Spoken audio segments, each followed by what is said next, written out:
द्रव्य दृष्टि प्रकाश पत्र 20वां भाग पहला तारीख 15/7/2000 श्री देवचंद भाई गजपंथा। नमो अर्यंताणम नमो सिद्धाणम नमो आयर्याणम नमो उवज्जायाणम नमो लोये सवसावणम नमो समय साराय स्वानुभूत्या चकास्ते चित्त स्वभावाय भावाय सर्वभावांतरचिले मंगलम भगवान वीरो मंगलम गौतमो गणि मंगलम कुंद कुंदार्यो जैन धर्मोस्तु मंगलम सर्वमंगल मांगल्यम सर्व कल्याण कारकम प्रधानम सर्वधर्माणम जैनम जयतु शासनम ओंकार बिंदु संयुक्तम नित्यम ध्यायन्ति योगिनो कामदम अक्षदम चैव ओंकाराय नमो नमः। श्री द्रव्य दृष्टि प्रकाश पार्ट 1 में सोगाणी जी के द्वारा लिखे गए पत्र हैं। कलकत्ता से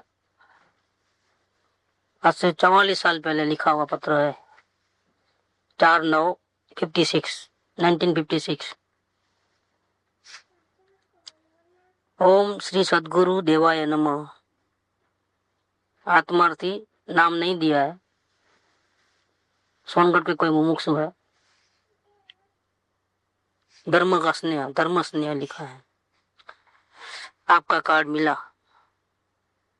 परम पूज्य महान योगी श्री गुरुदेव के चरणों में सादर प्रणाम।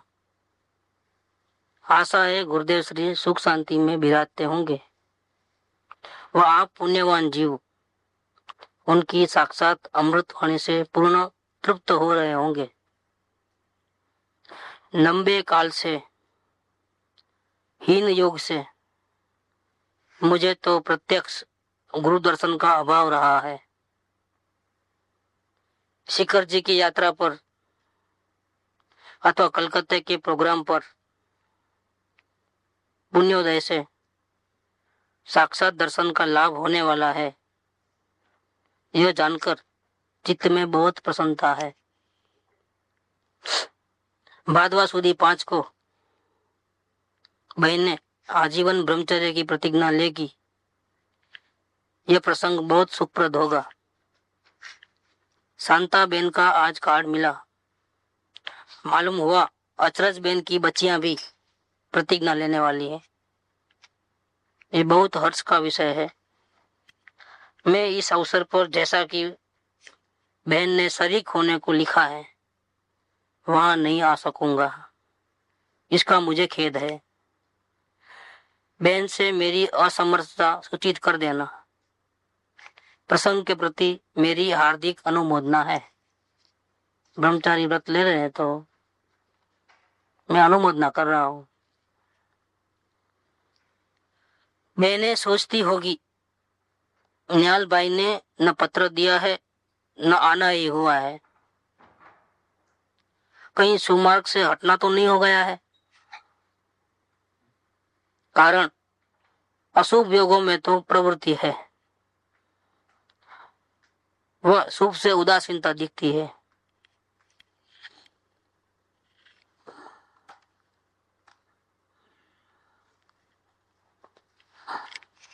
शुभ से उदासीनता दिखती है। मेरे प्रति अनुराग है ना, अतः आपको कहकर कार्ड डलवाया होगा।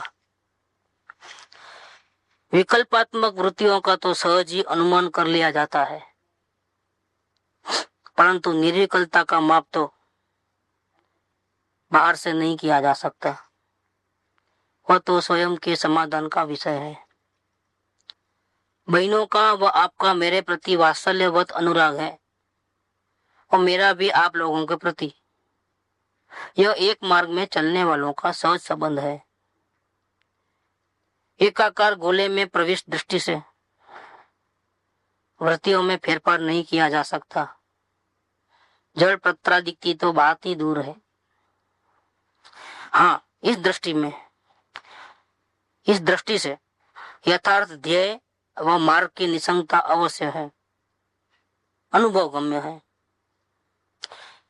शक्ति की निरंतर पकड़ अथवा एकता से अथवा शक्तिमयी ही हूं इस अनुभव से वृत्तियों का सहज फेरफार का प्रत्येक समाधान होता है।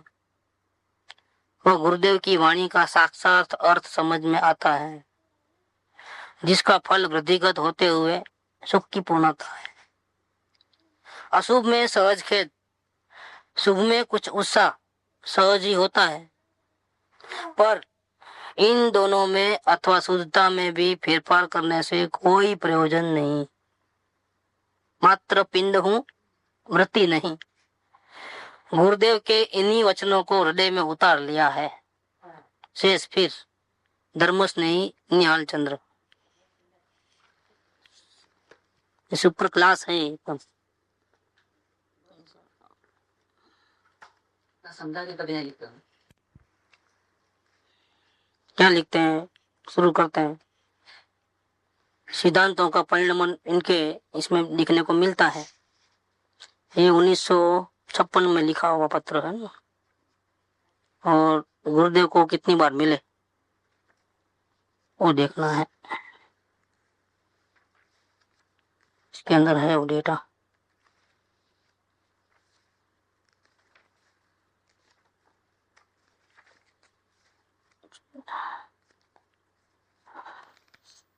सत्संग की भावना 1948 में मिले, 1953 में मिले और ये 56 का। 48 के बाद 5 साल मतलब गुजर गए, 53 में जाके मिले और 53 के बाद डायरेक्ट फिर 59 में मिले। 6 साल का गैप, जब तक दर्शन नहीं गुरुदेव का। इस से दूसरी बार मिलने के बाद ये 3 साल गुजर चुके हैं और बाद में पत्र लिखा है। शुरुआत में 11 साल में सिर्फ 3 बार मिलना हुआ। कैसी हालत है देखो, 11 साल में 3 बार मिलना। वो तो क्या है, वहाँ के जो मुमुक्षु थे जिनके यहाँ वो उतरते थे नजीक में, तो वहाँ के मुमुक्षुओं को उनको लिखते थे, क्योंकि उन्होंने पहचान लिया था इनको। जो गुलाब पहन करके थे वो उनके कांटेक्ट में आए थे, तो उनको तो मालूम हो गया, क्योंकि सोनगढ़ में ठहरते थे। प्रथम बार 46 में जब गए तब उनको अनुभव हुआ, पहला लेक्चर सुनते ही। इसके बाद तो रात भर सोते भी नहीं थे करीब करीब। और उनके घर में या उनके अगासी में ऊपर जाकर के सारी सारी रात बैठक बना करके ऐसा बैठ जाते थे। उनको शारीरिक क्षमता थी तो क्या करते थे, उनको ये जरूरत नहीं पड़ती थी टेके बेके के किसी। बहुत ध्यान का तो इतना उनको था, प्रैक्टिस न जाने कितनी थी। 4-4 5-5 घंटे हिले बिना वो ध्यान कर सकते थे। तो देखते थे छुप छुप के, कहाँ गए निहाल भाई। तो ऊपर जाते, रात को 1 बजे बैठे हैं, 12 बजे बैठे, 1 बजे घड़ी घड़ी जाते, तो अभी तक नहीं नीचे उतरे हैं। और इतना जबरदस्त ध्यान करने वाले की शांति कैसी होती है, उसका शांति का तो कोई पार ही नहीं है। वो शांति पूरी फेस पे आ जाती। अभी अपन इतना ध्यान नहीं करते हैं, चंचलता बहुत है परिणामों में। उनकी तो कैपेसिटी बहुत जबरदस्त थी, शांत, एकदम शांत मूर्ति, मूर्ति के जैसा थे। 46 में पहली बार, इसके बाद 48 2 साल के बाद, इसके बाद 5 साल का गैप 53, इसके बाद 6 साल का गैप। तो 13 साल में 4 बार ही मिले। इसमें अब तक 3 बार मिल चुके हैं। 2, 5, 7 और 3 10 साल में 3 बार मिल चुके हैं अब तक। 46, 48 और 53। ये अभी 56 चल रहा है, तभी पत्र लिखा हुआ है। इनको बुलाते थे बार बार। अब यहाँ क्या प्रसंग डाल दिया, ये हमारी जो बहनें हैं उनकी बच्चियां जो है वो ब्रह्मचर्य व्रत ले रहे हैं भादरवा सुद 5 को। भादरवा सुद 5 बोले तो ये पर्यूषण के दिन पूरे हुए। ऐसे अवसर पे, सुंदर अवसर पर एक बहुत बड़ा फंक्शन है। गुरुदेव के सामने ये लोग सब, बहुत सारे बहने लोग हैं, वो ब्रह्मचर्य प्रतिमा ले रहे हैं। अब आजीवन ब्रह्मचर्य में रहेंगे करके। सोनगढ़ में वो ब्रह्मचर्य आश्रम है ना, बेंसी के साथ रहते थे वो, अब वो वहां रहेंगे। कोई तो पढ़े लिखे हैं, BA BCom भी करे सब, ऐसे पढ़ी लिखी बहनें भी है वहाँ पर। छोटी उम्र में 18-20 साल की उम्र में, 25 साल की उम्र में आ गए, ब्रह्मचर्य ले लिया गुरुदेव के पास और बहन श्री की सेवा में लग गए। ऐसा कोई प्रसंग पे बुलाएंगे आएंगे, ऐसे तो नहीं आएंगे। और खास लगाव रहता है उनके बहनों के बच्चे इतना बड़ा अच्छा प्रसंग में ब्रह्मचर्य जैसा धारण करते हैं तो फिर क्या होता है, आते हैं तो आने का कोशिश करते हैं, ऐसे तो नहीं आते हैं। शादी ब्याह के प्रसंग में जीव जाता है या फिर ऐसा ब्रह्मचर्य का प्रसंग। शादी ब्याह का प्रसंग तो क्या है, बुलावे तो ये अशुभ योग है, ये कोई प्रसंग कोई पुण्य का प्रसंग नहीं है। शादी ब्याह में जाना आना, बुलाना और आना, लेकिन ये तो धर्म का प्रसंग है। मतलब धर्मी जीव को ऐसा भाव आते हैं कि मैं ब्रह्मचर्य प्रतिमा ले लूंगा, तो ऐसे प्रसंग में बुलाते हैं। लेकिन देखो क्या कहते हैं कि आपका कार्ड मिला, परम पूज्य महान योगी श्री गुरुदेव के चरणों में सादर प्रणाम। उनके शब्दों में गुरुदेव के बारे में बहुत कुछ व्यक्त करने की उन दरकार नहीं करते, लेकिन फिर भी व्यक्त हुए बिना रहता नहीं है। ऐसे सब सादे वचन है परम पूज्य, वे भी अपन रोज यूज करते हैं। परम पूज्य पिताजी, माताजी, गुरुजी, ऐसा। लेकिन ये महान योगी लिख दिया सादे सादे शब्दों में एक शब्द ऐसा आ गया कि जिसमें गुरुदेव की ताकत का परिचय मिलता है। महान योगी कहा, महान योगी श्री गुरुदेव के चरणों में सादर प्रणाम। आशा है गुरुदेव श्री सुख शांति में विराजते होंगे। अंदर में भावना वही रहती है कि हमारे गुरु निरंतर को कोई तकलीफ ना आए किसी प्रकार की, और ऐसा सुन के प्रसन्नता होती है, शांति होती है। मुमुक्षु को तो ऐसे ही भाव होते हैं। और आप पुण्यवान जीव उनकी साक्षात अमृत वाणी से पूर्ण तृप्त हो रहे होंगे। पुण्यवान जीवों को ही ऐसे गुरुदेव की वाणी सुनने को मिलती है। दूसरे का तो इतना पुण्य भी नहीं है कि ऐसी बात सुनने को मिले। राजा के महल में जाने के लिए सभी शहर के लोगों को जाने को नहीं मिलता है। क्या कोई विशेष फंक्शन होता है, कोई ऐसा होता है, जैसे प्रेसिडेंट को दूसरा प्रेसिडेंट कोई दूसरे देश का आता है मिलने के लिए, बिल क्लिंटन आता है या दूसरा कोई आता है समझ लो, तो राष्ट्रपति भवन में फंक्शन होता है तो राष्ट्रपति अकेला नहीं होता है वो प्रसंग में।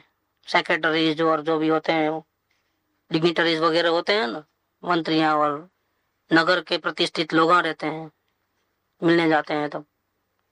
तो ऐसे प्रतिष्ठित लोग जाते हैं, उनको इनवाइट किया जाता है सामने से गवर्नमेंट की ओर से। इतना बड़ा प्रसंग बन रहा है, दूसरे देश का राजा हमारे पास आ रहा है, तो आप सब लोग हाजिर रहना, उपस्थित रहना करके। लेकिन ऑर्डिनरी लोगों को बुलाते क्या, सब लोग जा सकते हैं क्या वहां पर? ऐसे ही गुरुदेव की वाणी किसको सुनने को मिलती है? संसार में डूबने वाले, इन पुण्य वाले, छूटने की भावना नहीं है, ऐसे लोगों को तो नसीब में भी वो वाणी नहीं होती है। तो पुण्यवान जीव उनकी साक्षात, ये शब्दों पे वजन है साक्षात। एक टेप के द्वारा सुने और एक प्रत्यक्ष सुने, उसमें बहुत बड़ा अंतर होता है। साक्षात और वाणी कैसी है? अमृत वाणी है। अगर समझ में आ जाए तो जीव का जो डर है कि मैं मर जाऊंगा तो उधर हमेशा के लिए गायब हो जाए। मैं मरूंगा तो मौत आ जाएगी, तो ऐसा हो जाएगा, तो वैसा हो जाएगा, तो ये सब क्या है? ये डर है, शरीर के प्रति लगाव है, वो लगाव छूट जाता है उनकी वाणी सुनने से। इसीलिए इस वाणी को क्या नाम दिया गया? अमृत वाणी। जीव को अमरता प्रदान करने वाली। ऐसे जीव मरने वाला नहीं है, वाणी नहीं सुनेगा तो भी जीव मरने वाला नहीं है। जीव की मौत होती ही नहीं है, वो तो क्षेत्र से क्षेत्रांतर होता है, शरीर छोड़ना होता है। लेकिन जब जब भी शरीर छूटता है तब तब इस जीव को ऐसा अनुभव होता है जैसा कि मैं मर रहा हूँ, मेरा एंड हो रहा है। क्यों? कि मैं शरीर से भिन्न हूं, ऐसा उसको भान नहीं है और बहुत तकलीफ होती है। क्योंकि जिंदगी भर जितने पाप पुण्य किए, लफड़े किए, सब परिग्रह बसाया, शादियां की, बच्चे, परिवार, सगे संबंधी, और पाप करके बहुत लगाव से परिग्रह को बढ़ाया, बसाया, संभाल रखी, वो सारे के सारे परिग्रह एक साथ छूट जाते हैं। हम तो अपनी चप्पल भूल गए तो क्या होता है, देखो ये भी एक परिग्रह है ना, दृष्टांत के रूप में है, तो भी वापिस ढूंढने को निकलते हैं ना। और सारे के सारे परिग्रह हमने बहुत प्रेम से बसाया है, वो सब एक साथ छूटते हैं तो दुख कितना होता है। चप्पल भी हमारे से छूटती है तो, या नहीं मिलती है तो हमारा उपयोग वहां दौड़ता है ढूंढने के लिए, इतना लगाव है ना अभी। तो अज्ञानी जी को कितना लगाव रहता है अपने संयोगों से। ये सबके सब मृत्यु के टाइम में शरीर भी छूटता है, साथ में सब परिग्रह एक साथ छूटता है। होनी तो होनी है, लेकिन अज्ञानी को वस्तु स्वरूप मालूम नहीं है तो तकलीफ कितनी होती है, उस टाइम में भयंकर पीड़ा का अनुभव होता है।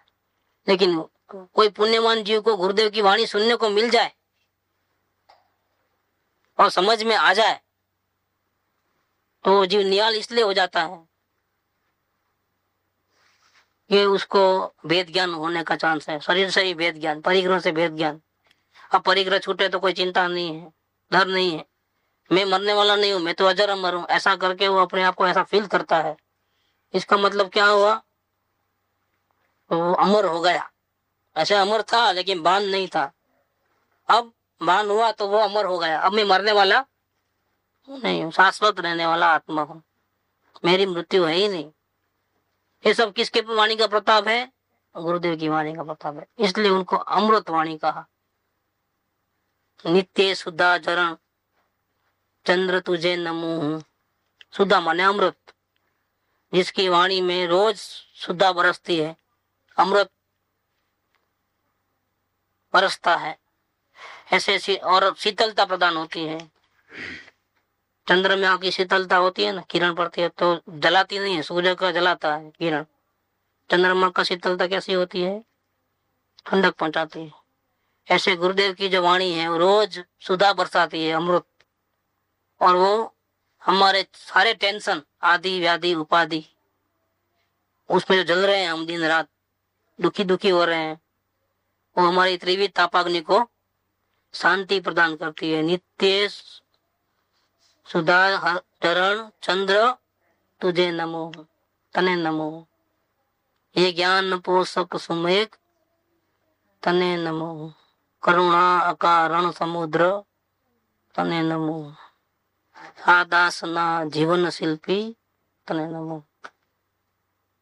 ये मर रहा था जीव क्षण क्षण में, अब अमर हो गया हूं, ऐसा भान हुआ तो गुरुदेव के वचनों से हुआ तो जीवन बदल गया। हमारा जीवन गुरुदेव ने गढ़ लिया, हमको नया जीवन प्रदान किया, तो हमारे जीवन शिल्पी है वो। हम मर रहे थे तो मौत के मुंह में जा रहे थे, वो निरंतर मर रहे हैं ऐसा अनुभव कर रहे थे। अभी हमको ऐसा अनुभव नहीं होता है तो क्या है, नहीं पर स्वानुभूति नहीं होती है तो फिर मरने का तो डर रहेगा ना। इस पर्याय में ये बने का है और वो भी नहीं हुआ तो फिर डर तो बने। ठीक गति है, ठीक है, लेकिन ठीक बात है, लेकिन जिसको आत्मा का ध्येय है, आत्मा प्राप्ति करना है, वो कभी मरने का डर नहीं रखता है। उसको तो एक ही चिंता रहती है, मेरे को मेरा आत्मा का अनुभव जल्दी से हो जाए तो अच्छा, शांति मिल जाए तो अच्छा। भले ही मौत आए, मैं मौत से घबराता नहीं हूं, लेकिन मुझे शांति चाहिए।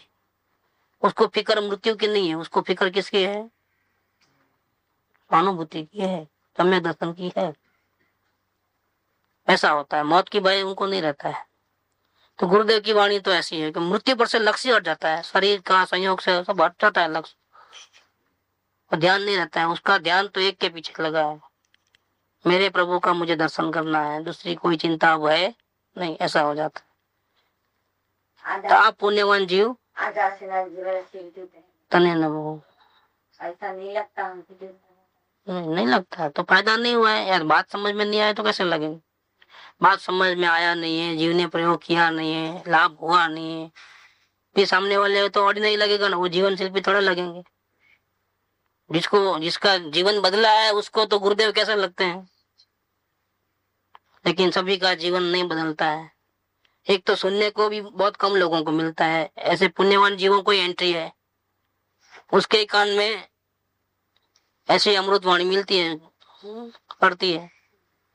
इसमें से भी जो समझना और फिर समझ के अनुसार अपने परिणाम में आना और उसका लाभ मिलना, वो भी कोई कम जीवों को होता है।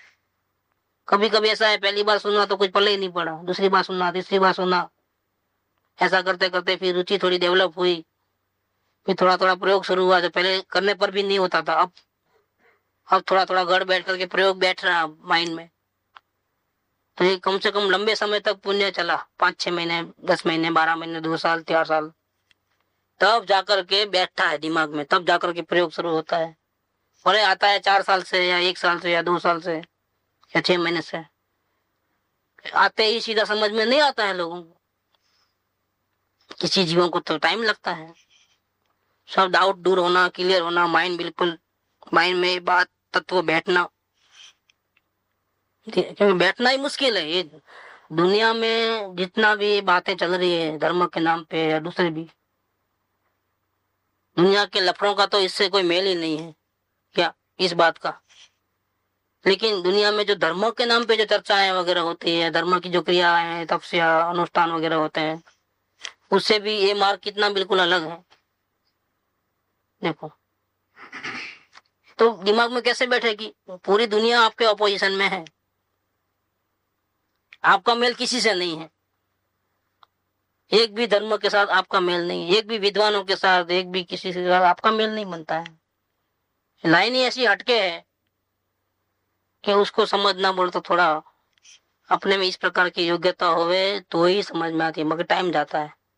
समझ में आने के बाद तो बहुत स्पीड पकड़ता है और इतना श्रद्धा आ जाती है अंदर से, लेकिन जब तक समझ में नहीं आया तब तक प्रॉब्लम है। तो पुण्यवान जीव उनकी साक्षात अमृतवाणी से पूर्ण तृप्त हो रहे होंगे। लंबे काल से हिंद योग से मुझे तो प्रत्यक्ष गुरु दर्शन का अभाव रहा है, क्योंकि क्षेत्र से दूर थे, गुरुदेव सोनगढ़ में और वो कलकत्ता में। पारिवारिक पूरा बोझ, 11-12 जनों का परिवार, बिजनेस अच्छा चले नहीं, और बिजनेस करने वाले जानते हैं कि कितना उठा पटक है बिजनेस के अंदर, खरीदी बिक्री। लोग तो पैसे गिनती करने में भी थक जाते हैं, क्या उसमें भी 100 की नोट 2 बार गिनना पड़ता है, 4 बार गिनना पड़ता है, इतना उपयोग लगाना पड़ता है हर बात में, नहीं तो नुकसान होने में देर नहीं लगती है, सेकंडों में नुकसान हो जाए। बहुत संभल करके कितना ध्यान रखना पड़ता है। तो ऐसे परेशानियों में, बिजनेस में भी, ये सब हीन योग है। पुण्यवान को कमाना नहीं पड़ता है, लेकिन इस काल में तो ज्यादातर जीव ऐसे ही आते हैं। ये काल है पंचम काल, दुखम काल है। अभी आगे तो और भी खराब आने वाला है, दुखम आने वाला है, छठा। उसमें तो ये बात रहेगी ही नहीं, ये सब नष्ट हो जाएंगे, शास्त्र वास्त्र सब, मंदिर सब खत्म, गायब। हमारे जैसे ये अभी हीनता अभी भाषित हो रही है, सब कुछ रहते हुए भी हमारी हीनता भाषित हो रही है। साक्षात गुरु है, मनुष्य पर्याय है, प्रयोग भी है, सब कुछ होते हुए हमारी हीनता तो हमको भाषित हो रही है। हाँ, तो हीनता भाषित हो रही है, लेकिन यही बात करने वाले हैं आगे। हीनता इसलिए भाषित हो रही है कि आप किसको देख रहे हो।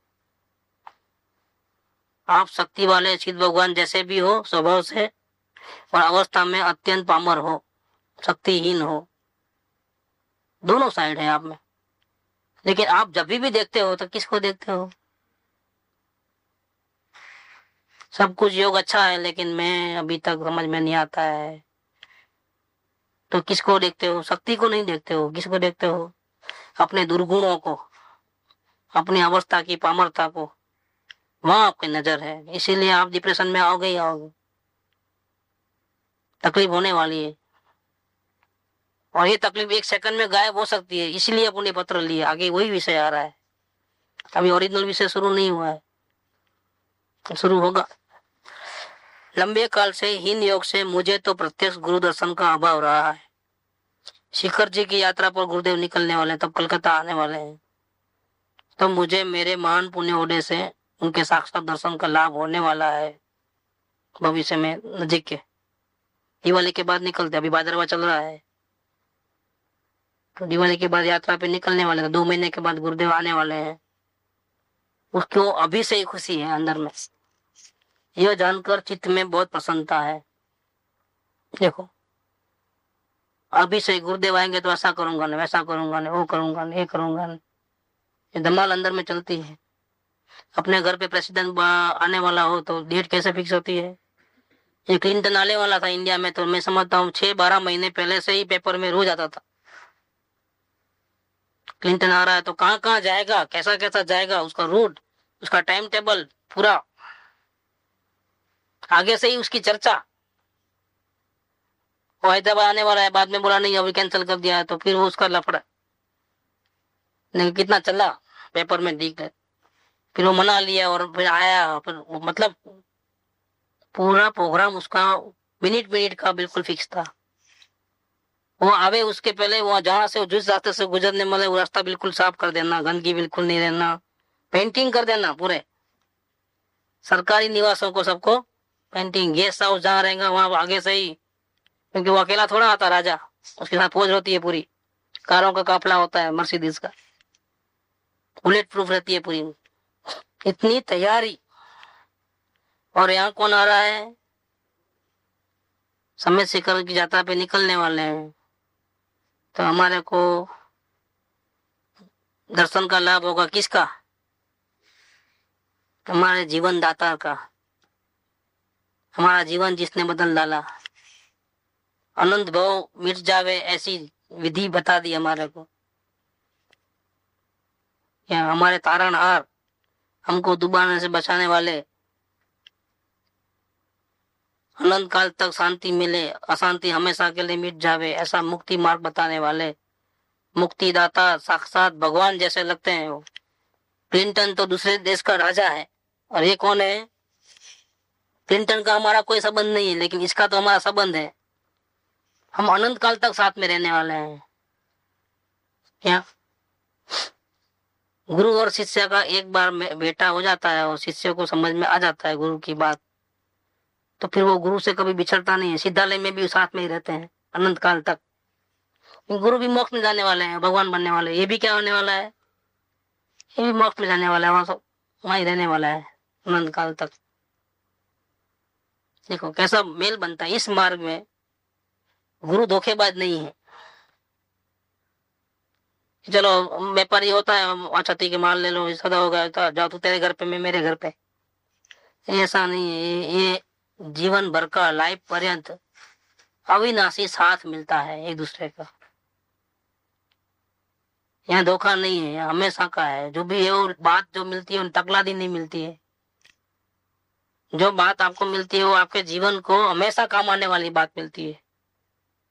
दिया भले एक बार, लेकिन आपको उस बात का उपयोग आप जीवन में हमेशा कर सकते हो। जब तकलीफ पड़े इस बात का उपयोग करो, शांति। देखो एक ही बार दिया गया हो,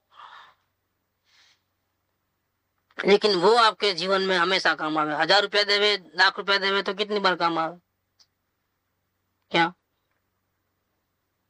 और ये वाणी उसमें जो बात बताई वो ये जीवन के हर पल में काम आवे क्या, आदि अनंत काल तक काम आवे क्या, शांति मिले अपने को हमेशा। कितनी बड़ी बात मिली है।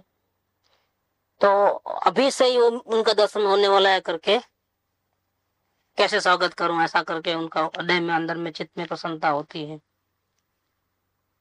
भादरवा सुद 5 को महीने आजीवन ब्रह्मचर्य की प्रतिज्ञा लेगी। ये बहुत प्रसंग सुखप्रद प्रसंग है, खुशी की बात है। ऐसे हम शादी ब्याह का प्रसंग खुशी का मानते हैं, ये शादी ब्याह का प्रसंग नहीं है। ये जीवन भर शादी न करने का और ब्रह्मचर्य व्रत पालन करने का प्रसंग है। लेकिन इस मार्ग में आत्म कल्याण के रास्ते पे निकलने वाले जीवों को ऐसे प्रसंग प्रेरणा देने वाले हैं, क्योंकि वो ऐसी प्रतिज्ञा कौन लेगा, जो वैरागी होगा, जिसको आत्म कल्याण करना है वही लेगा। इसीलिए इस पत्र में उन्होंने मैं वहां नहीं आ पाता हूं इसका खेद व्यक्त किया है और इस प्रसंग के प्रति हार्दिक अनुमोदना भी व्यक्त की है। किसी को भी अंश मात्र भी आत्म कल्याण करने की भावना होवे तो इसके प्रति ज्ञानियों को बहुत करुणा भी आती है, समझाने का भाव भी होता है, क्योंकि उसको खुद को समझना है। उसको आत्म कल्याण करना है। तो ऐसे आत्म कल्याण करने का जो डिसीजन, विचार भी सभी जीवों को नहीं आता है। इसलिए ज्ञानी पुरुष को इसकी वैल्यू मालूम है कि आज तो सिर्फ मामूली इच्छा प्रकट हुई है कि मुझे आत्म कल्याण करना है। ये भी बहुत मुसीबत से होता है। ये सभी जीवों को नहीं आता, सत्संग करने पर भी नहीं होता है। रोज टेप सुने, सब पूजा दर्शन पूजा करे, रात्र पढ़े, तो भी ये भाव नहीं आता है कि मुझे आत्म कल्याण करना है। आत्म कल्याण करने का विचार आवे और सदगुरु को मालूम पड़े तो सदगुरु क्या करे कि उसका विचार निर्णय में बदल जावे। अभी जो मामूली विचार आया है वो आगे ऐसा कुछ करे और निर्णय पक्का कर ले। तो विचार है, कहीं आते हैं चले जाते हैं, फिर बाद में बदल जाता है। तो सदगुरु को ऐसा मालूम पड़ते ही उसको ऐसे भाव आते हैं, ये जीव को कुछ अपन सपोर्ट करना जैसा है, क्योंकि इसको भावना हुई आत्म कल्याण करने की। तो उसको ज्यादा प्रेफरेंस देते हैं, रिस्पॉन्स देते हैं, उससे बातचीत करते हैं, उसकी भावना बढ़े और निर्णय बढ़े, ऐसा कुछ बातचीत होती है। ज्ञानी को मालूम पड़ जाता है क्या आगे से ही। ज्ञानी ऐसे प्रेजुडिस में रहते ही नहीं, उनको हमेशा पॉजिटिव फ्रेमिंग रहता है कि ये जीव नहीं पाएगा, पुरुषार्थ नहीं कर सकेगा, ऐसा सोचते ही नहीं। अगर ऐसे सोचते तो वाणी ही नहीं निकलती, क्योंकि मतलब क्या बेकार का बड़बड़ करने का। वो हमेशा ऐसा ही सोचते हैं, ये सुनने को मिला है कॉन्टेक्ट हुआ, जरूर उसका कल्याण होने ही वाला है। फिर वो नहीं करे, वो अपनी गलती कर ले और बिछड़ जावे, वो उनकी मर्जी। लेकिन ज्ञानी हमेशा रॉन्ग साइड नहीं सोचते। जैसे दुकान लगाने वाला रॉन्ग साइड नहीं सोचता, नहीं चलेगी तो ओपनिंग में उसका मजा ही नहीं है। ओपनिंग क्या करेगा, वो रोता है, रोएगा वो ओपनिंग के दिन भी, बेकार फंस गए, इतना फर्नीचर में लगा दिया, इतना दुकान में लगा दिया, मेरे को तो उम्मीद नहीं है कुछ चले ऐसी। वो पहले दिन ही रोएगा तो आगे क्या कमाएगा। वो तो हमेशा धूमधाम से ओपनिंग करता है कि मेरी दुकान भी चलेगी फर्स्ट क्लास। ऐसे ज्ञानी की बात में तो वो सभी को सिद्ध भगवान देखते हैं, जीव मात्र को, सब में अनंत ताकत पड़ी है, वो नहीं कर पाएगा ऐसा सोचते हैं। नेगेटिव क्यों सोचे, एक पॉजिटिव थिंकिंग हो, एक नेगेटिव हो, नेगेटिव क्यों सोचे, पॉजिटिव क्यों ना सोचे। इसलिए हमेशा वो प्लस, उनकी चाल में ही कोई रुकावट नहीं है, चाल ही जबरदस्त है। सोचने का तरीका, ढंग भी बहुत। ऐसे मुमुक्षु होते हैं तो किसी में क्या गलती होती है, किसी में क्या गलती होती है, कि सभी का उदय और सभी सर्वगुण संपन्न तो कोई नहीं है। हर एक प्रकार के कोई ना कोई दोष, किसी में कोई दोष ज्यादा, किसी में कम, ऐसे होते ही। अगर ऐसा दोष देखने जावे ज्ञानी पुरुष, वो ऐसा देख रहा है, वो ऐसा कर रहा है, वो ऐसी बातें बोल रहा है, वो व्यवहार बराबर नहीं कर रहा है, मुमुक्षुओं का आपस में ऐसा होता हो क्या। लेकिन सदगुरु को ऐसा नहीं होता है। सदगुरु बहुत रिस्पॉन्सिबल आदमी है, सदगुरु के ऊपर जिम्मेदारी बहुत रहती है। अगर वो ऐसा दोष देखना शुरू कर देवे और एक दूसरे की बुराई करना शुरू कर देवे, ये मुमुक्षु ऐसा करता है, इस ठीक नहीं करता है, वो ऐसा करता है, वो ठीक नहीं करता है, सदगुरु को कोई सदगुरु मानने को राजी नहीं होंगे। और जो नजीक आते हैं वो 1-2-4 दिन में ही भाग जाएंगे, भाई यहाँ पर भी वही हाल है। मुमुक्षु आपस में एक दूसरे का टकराव होता है, ऐसा हो सकता है एक दूसरे की बुराई भी कर सकते हैं, नजर जाती है, नहीं करनी चाहिए लेकिन करते हैं, क्योंकि उनको रिस्पॉन्सिबिलिटी नहीं है ना। ये जीव जरा भी गलती करेंगे तो भाग जाएगा, चले जाएगा, उसका नुकसान होगा, ऐसा उसको इतनी करुणा नहीं है समझाने की या बचाने की किसी को। सदगुरु का तो करुणा मूर्ति है, अकारण नहीं, करुणा अकारण समुद्र तन। ज्ञानी में और गुरु में इतना अंतर होता है। ऐसे ज्ञानी भी ज्ञानी है और गुरु भी ज्ञानी है। गुरु को कोई विशेष आत्मा का अनुभव होता है ऐसा नहीं है। ज्ञानी को जिस प्रकार से अपने आत्मा का अनुभव होता है, गुरु को भी ऐसा ही आत्मा का अनुभव होता है, गुरु को भी ऐसा ही वेदन होता है। लेकिन गुरु में एक विशेषता है कि उसमें करुणा बहुत ज्यादा रहती है, इसीलिए वो कभी नेगेटिव साइड, दोष वाली साइड सोचते ही नहीं। दोष करते हुए मालूम पड़े तो भी नीचे निगाह से नहीं देखते हैं, प्रभु के रूप में ही देखते हैं, और यही विशेषता है। इसीलिए गुरु को पूजा जाता है। गुरु सुखा नहीं है, गुरु के बिना सब अंधेरा है। गुरु ब्रह्मा गुरु विष्णु नहीं कहा, हमारे लिए तो ब्रह्मा भी वही, विष्णु भी वही और महेश भी वही। वो तो उस धर्म में मतलब वेदांत में भी ये बात है, गुरु ब्रह्मा गुरु विष्णु गुरु देव महेश्वर। महेश भी वही है, ब्रह्मा विष्णु महेश तीनों वही है। गुरु साक्षात परम ब्रह्म तस्मै श्री गुरुवे नमः। गुरु का कितना बड़ा रोल है अपने जीवन में। वो तो जिस जो समझे वो समझे, बाकी तो क्या समझे। तो यहाँ ये बात किया है कि मैं नहीं आ सकूंगा ऐसे प्रसंग पे। वो चाहते थे कि इस बहाने भी आवे, लेकिन वो नहीं, क्यों नहीं आते थे इतना बुलाने पर भी। और आने से तो फायदा, गुरु का दर्शन भी होवे, जिसके लिए वो तड़पते हैं। सोनगढ़ की धूल के लिए भी अब तड़पना है। कभी एक दिन भी नहीं गुजरा कि मेरे को वहां की याद नहीं आती होगी, और आंख में से गरम गरम आंसू निकलते हैं। देखो, ये गुरु दर्शन के लिए रोने वाले जीव, ऐसे प्रसंग में तो जाके आता हूँ। कोई बहाना, घर में भी बहाना चाहिए ना, कोई क्यों जाते हो सत्संग में सोनगढ़? ऐसे ही मेरे आत्मकल्याण के लिए नहीं जाना है, क्यों जाते हो? कि भाई कार्ड आया है जाना पड़ता है, तो खराब लगता करके बहाना भी मिलता है एक जाने के लिए। मैं आ जाता हूँ 2 दिन में जाकर के। तो लोग तो ऐसे मौके देखते हैं कि ऐसा कोई मौका आवे और गुरु के पास जाना हो तो चले जाओ मैं। लेकिन ये जो थे ना, महान पुरुषार्थी थे। गुरु भी इतने महान और शिष्य भी, ये उड़े से भागते नहीं थे, कायर नहीं थे वो, उड़े से भाग के चले जावे। वो तो बहुत रोना आता तो क्या बोलते थे कि मैं तो मेरे गुरुदेव को यहाँ बिठा दिया है। और सोनगढ़ की ऐसी दिव्य मूर्ति को मैं निरंतर अपने में देखता हूँ। मेरे गुरु मेरे से दूर, जहाँ मैं हूँ वहीं मेरे गुरु है। वो भक्ति तो थी, भक्ति की चरम सीमा थी उनके पास। ये सोगानी जी का पुरुषार्थ इतना क्यों ज्यादा बढ़ा? एक बहुत तारीख कैसे हुए, इतने लफड़े में रहने हो, सत्संग नहीं मिलने पर भी, गुरु के दर्शन नहीं मिलने पर भी, क्यों एक ही भाव बाकी रहा? क्योंकि उन्होंने गुरु को अपने हृदय में विराजमान कर दिया था। दर्शन नहीं मिले, लेकिन ये दर्शन तो रोज होते हैं ना। वो गुरु के दर्शन करने के लिए उनको सोनगढ़ तक जाने की जरूरत नहीं थी। वो तो जैसा यहाँ देखे अपने मंदिर में, गुरु के दर्शन हो जाए, क्योंकि यही मेरे गुरु है। तो मैं त्रिकाली आत्मा शुद्ध बुद्ध चैतन्य गण और मेरे गुरुदेव कांजी स्वामी, ये दोनों को अलग गिनते ही नहीं थे, वो एक ही बिठा दिए थे। देखिए, जहाँ मैं हूँ वहीं मेरे गुरु है। मैं रोज देखता हूँ, एक दिन भी नहीं जाता है देखे बिना। मेरे को कहाँ विरह है गुरु का? मेरा गुरु तो मेरे साथ में ही है, जहाँ मैं हूँ वहीं मेरे गुरु है। देखो, इसीलिए ये क्या है, ये भक्ति नहीं है, भक्ति से भी ऊंचे बढ़ गए, बड़ा पराभक्ति में चले गए। और जीव को पराभक्ति आ जाए तो फटाफट कर्मों की निद्रा होगी, क्योंकि इतना ध्यान ज्यादा लगेगा अंदर में। भक्ति से भी ऊंची चीज है पराभक्ति, जहाँ ज्ञानी में और अपने आत्मा में कोई अंतर ही नहीं है।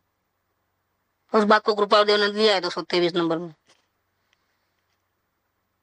कि ज्ञानी में और परमात्मा में कोई अंतर नहीं है। अगर कोई अंतर मानता है उसको मार्ग की प्राप्ति परम विकट है। गुरु की इतनी वैल्यू है। सोगानी जी को इतना ध्यान लगता था, ऐसे लफड़े में भी, क्या इतने लफड़े संसार के, कि गुरु के पास जाने का भी टाइम ना मिले।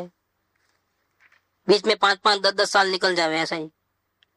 10 साल में सिर्फ 3 ही बार मिलना हुआ, 46, 48, 53। 46 से 56 है, 56 का लेटर है। 10 साल में सिर्फ 3 बार मिले। ऐसे कौन से काम है? क्या इतवार हॉलीडे नहीं आता होगा बीच में कोई? और वो भी जिसने बहुत उपकार किया ऐसे गुरु के प्रति नहीं, वो पराभक्ति में चले गए थे। पराभक्ति में रहने वाले जीव को गुरु का विरह नहीं लगता है, क्योंकि रोज प्रत्यक्ष दर्शन करते हैं। किसका प्रत्यक्ष दर्शन है? अपने शुद्धात्मा का। बस वो शुद्धात्मा को गुरुदेव को एक मान लेते, हो गया मेरे गुरु का दर्शन, मेरे को हो गया। परमात्मा और आत्मा का एक रूप हो जाना, यह पराभक्ति की आखिरी हद है।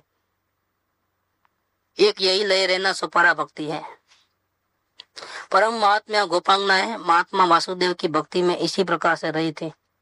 एक ये अपना जो महाभारत में जो आती है कृष्ण भगवान की बात, उसमें कृष्ण भगवान के माता पिता जो जेल में थे, तो उनके पालने वाले यशोदा मैया थी। जन्म देने वाली माता अलग और पालने वाली माता, तो वो तो कहाँ रहती थी? अपना ये यमुना के तट पे, यशोदा मैया। तो फिर बड़े होते हैं तो वो कहाँ जाते हैं? कृष्ण भगवान मथुरा, वहां कंस का वध करके वहां का राज्य वहां संभालते हैं। तो बचपन में तो बहुत नटखट वगैरह थे और बहुत लीलाएं की उन्होंने, और गोपियों के साथ रास गरबा खेलना, वो करना, सब ऐसा बचपन बहुत तूफान में गया है। मटकी फोड़ देना, वो करना, ऐसा समझो। तो ये गोपियां जो थी उसको कृष्ण के बिना नहीं चले। कृष्ण एक, गोपियां बहुत, लेकिन हर एक को गोपी दिल में बस गया था। मतलब कृष्ण हर एक गोपी के दिल में, और इतना प्रेम करते थे, इतना प्रेम करते थे कृष्ण के साथ, तो बात पूछो नहीं। सबके लिए वो कृष्ण, एक दूसरे पे जलन नहीं होती थी, सब मिल करके प्रेम करते थे अपने अपने ढंग से। इतना उनको रडे, क्योंकि रडे में बिठाया था कृष्ण को उन्होंने, कहाँ बिठाया। और वो जब मथुरा जाने का टाइम है तो क्या कहें, कुछ बोल तो नहीं सके, आंख में से आंसू निकले। इसमें भी जो राधा थी वो तो बहुत गजब की थी। उसने हमारा अपना इतना ही साथ है, आपको जाना ही है, आपकी तकदीर में मथुरा जाना लिखा है, और हम तो आपके साथ चल नहीं सकते। लेकिन इतने प्रेम में डूबी हुई थी कि उन्होंने कृष्ण को कहाँ बिठाया? साथ नहीं गई वो, लेकिन कृष्ण कृष्ण कृष्ण ऐसा उनके हृदय में बैठ गया था कि आज भी नाम राधा का जोड़ा जाता है कृष्ण के नाम के साथ। राधा कृष्ण बोलते हैं। लोग पूछते थे राधा कहाँ है? दिन भर वो जहाँ कृष्ण गोवा गोया जंगल में जाते थे और वहां रास गरबा खेलते थे, तो राधा कभी घर में मिले ही नहीं। दिन में तो जहाँ कृष्ण के साथ लीला करी थी वहीं बैठे, और कृष्ण तो नहीं है लेकिन पुरानी बातें पूरी याद आवे। जैसे अभी हम जैसे खेल रहे हैं, ऐसी मस्ती कर रहे हैं, वो कर रहे हैं, रात ऐसा पूरा उसको वहां अकेली है फिर भी उसको याद आवे वहां पर, और फिर जावे घर पे। तो लोग पूछते राधा कहाँ है? क्या रास्ते में देखना, रास्ता भिगा हुआ दिखेगा आपको।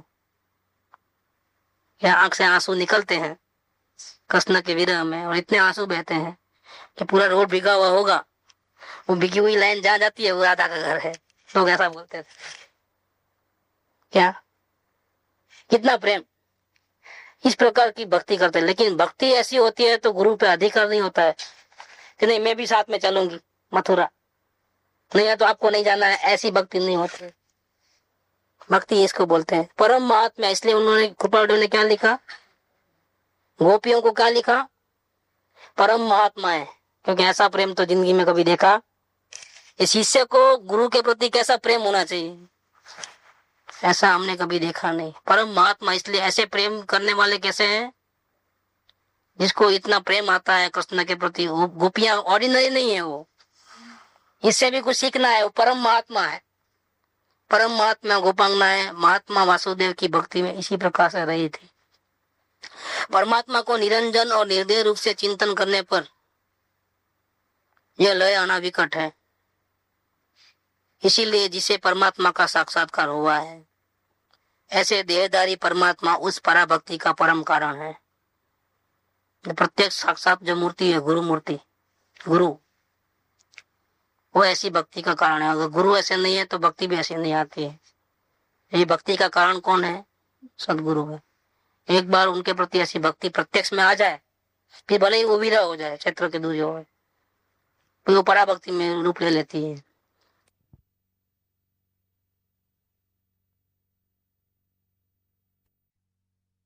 उस ज्ञानी पुरुष के सर्व चरित्र में ऐक्य भाव का लक्ष्य होने से उसके हृदय में विराजमान परमात्मा का ऐक्य भाव होता है, और इसका नाम ही पराभक्ति है।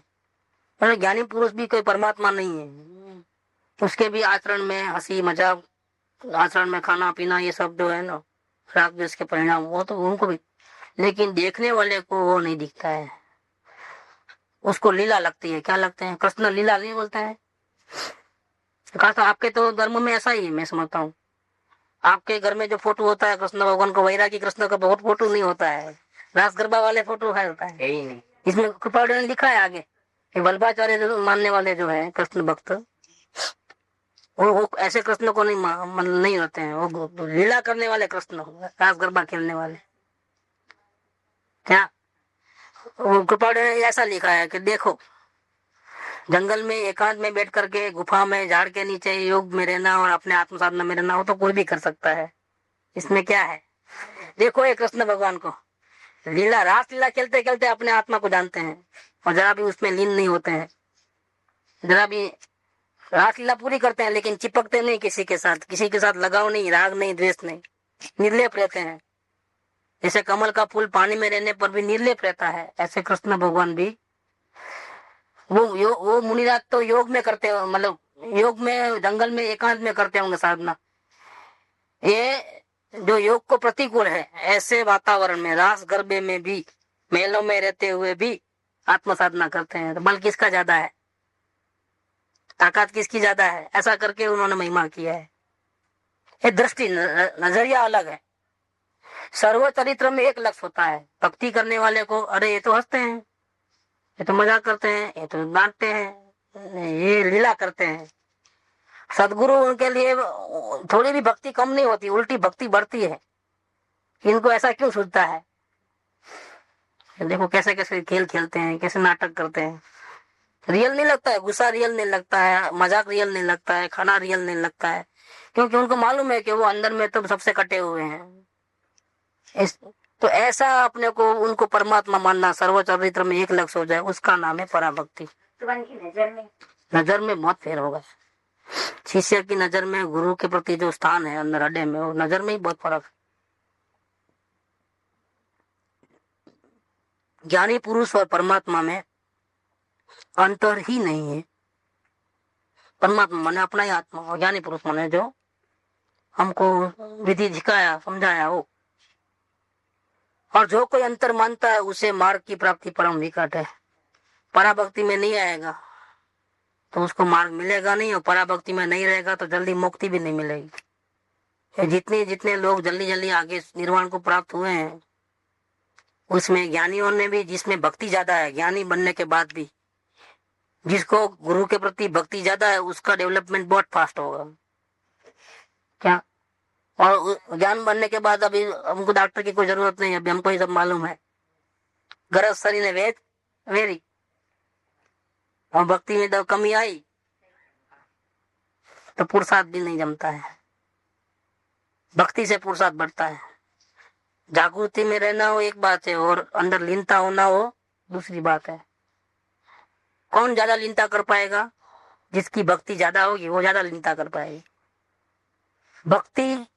भक्ति से क्या होता है? भक्ति से बाहर से कटता है जीव। जागृति में बाहर से कटता नहीं है, इतना है कि राग द्वेष नहीं करता है, लेकिन कटता नहीं है। भक्ति से क्या होता है? जागृति से देखता ही नहीं है उधर, भक्ति से देखता ही नहीं है उधर।